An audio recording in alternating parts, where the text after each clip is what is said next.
शबरी एक आदिवासी भील की पुत्री थी। देखने में बहुत साधारण पर दिल से बहुत कोमल थी। उनके पिता ने इनका विवाह निश्चित किया, लेकिन आदिवासियों की एक प्रथा थी कि किसी भी अच्छे कार्य से पहले निर्दोष जानवरों की बलि दी जाती थी।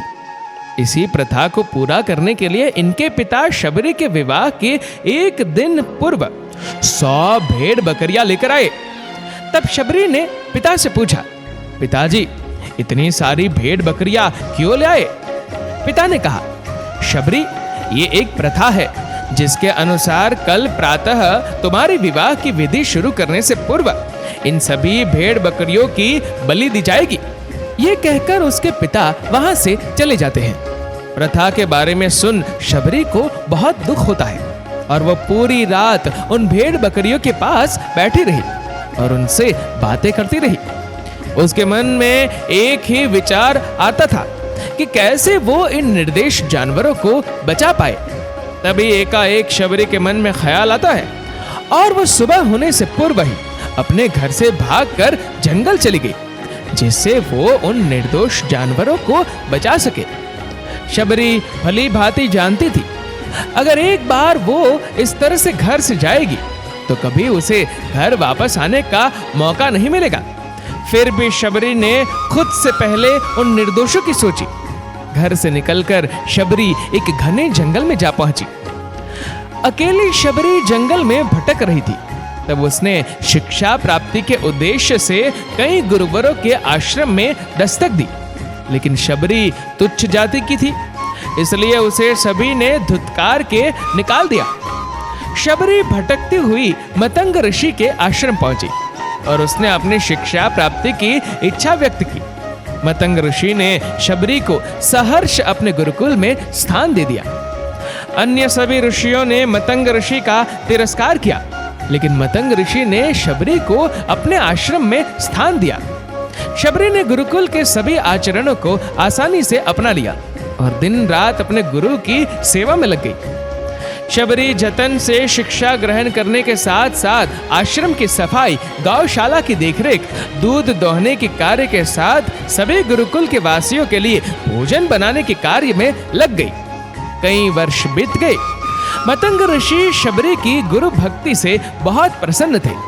मतंग ऋषि का शरीर दुर्बल हो चुका था, इसलिए उन्होंने एक दिन शबरी को अपने पास बुलाया और कहा, पुत्री मेरा शरीर अब दुर्बल हो चुका है, इसलिए मैं अपनी देह यहीं छोड़ना चाहता हूँ, लेकिन उससे पहले मैं तुम्हें आशीर्वाद देना चाहता हूँ। बोलो पुत्री, तुम्हें क्या चाहिए? आंखों में आंसू भरकर शबरी मतंग ऋषि से कहती है, हे गुरुवर, आप ही मेरे पिता हैं, मैं आपके कारण ही जीवित हूँ, आप मुझे अपने साथ ही ले जाए।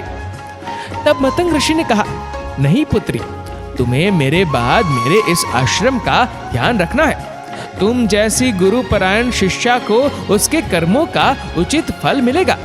एक दिन भगवान राम तुमसे मिलने यहाँ आएंगे और उस दिन तुम्हारा उद्धार होगा और तुम्हें मोक्ष की प्राप्ति होगी।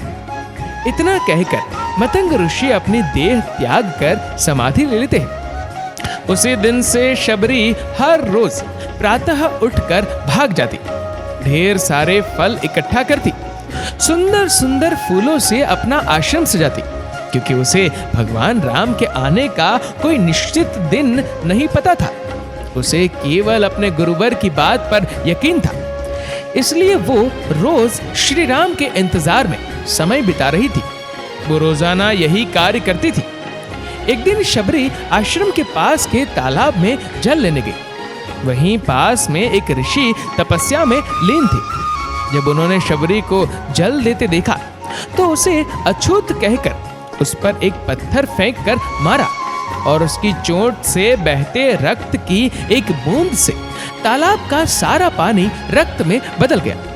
ये देखकर संत शबरी को बुरा भला और पापी कहकर चिल्लाने लगा। शबरी रोती हुई अपने आश्रम में चली गई। उसके जाने के बाद ऋषि फिर से तप करने लगा।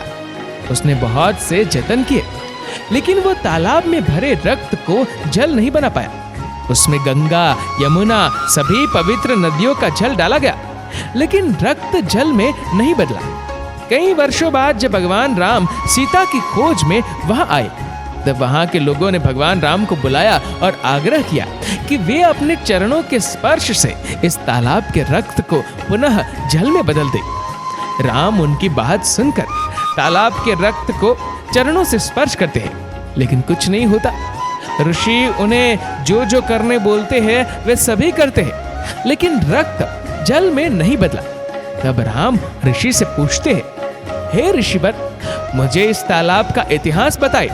तब ऋषि उन्हें शबरी और तालाब की पूरी कथा बताते हैं और कहते हैं, हे भगवान, ये जल उसी शूद्र शबरी के कारण अपवित्र हुआ है। तब भगवान राम दुखी होकर कहते हैं, हे गुरुवर, ये रक्त उस देवी शबरी का नहीं, मेरे हृदय का है, जिसे तुमने अपने अपशब्दों से घायल किया है। भगवान राम ऋषि से आग्रह करते हैं कि मुझे देवी शबरी से मिलना है। तब शबरी को बुलावा भेजा जाता है। राम का नाम सुनते ही शबरी दौड़ी चली आती है। राम, मेरे प्रभु, कहती हुई जब वो तालाब के समीप पहुंचती है, तब उसके पैर की धूल तालाब में चली जाती है और तालाब का सारा रक्त जल में बदल जाता है। तब भगवान राम कहते हैं, देखिए गुरुवर, आपके कहने पर मैंने सब किया, लेकिन ये रक्त भक्त शबरी के पैरों की धूल से जल में बदल गया। शबरी जैसे ही भगवान राम को देखती है, उनके चरणों को पकड़ लेती है और अपने साथ आश्रम लाती है। उस दिन भी शबरी रोज की तरह सुबह से अपना आश्रम फूलों से सजाती है और बाग से चख चख कर सबसे मीठे बैर अपने प्रभु राम के लिए चुनती है। वो पूरे उत्साह के साथ अपने प्रभु राम का स्वागत करती है और बड़े प्रेम से उन्हें अपने झूठे बैर परोसती है। भगवान राम भी बहुत प्रेम से उसे खाने उठाते हैं। तब उनके साथ गए लक्ष्मण उन्हें रोककर कहते, भ्राता, ये बैर झूठे हैं। तब राम कहते हैं, लक्ष्मण, ये बैर झूठे नहीं, सबसे मीठे हैं, क्योंकि इनमें प्रेम है और वे बहुत प्रेम से उन बैरों को खाते हैं। मतंग ऋषि का कथन सत्य होता है और देवी शबरी को मोक्ष की प्राप्ति होती है और इस तरह भगवान राम शबरी के राम कहलाए। जय श्री राम, जय देवी तपस्विनी शबरी माता, जय श्री सीताराम। दोस्तों, इस वीडियो को लेकर आपकी क्या राय है, नीचे कमेंट करके जरूर बताएगा। और अगर आपको वीडियो अच्छा लगा हो तो इस वीडियो को लाइक करेगा, शेयर करेगा ज्यादा से ज्यादा लोगों तक, और ऐसे ही और भी स्पिरिचुअल कहानियों के लिए सब्सक्राइब करें हमारे यूट्यूब चैनल को और फेसबुक पर फॉलो करें हमारे पेज को। धन्यवाद।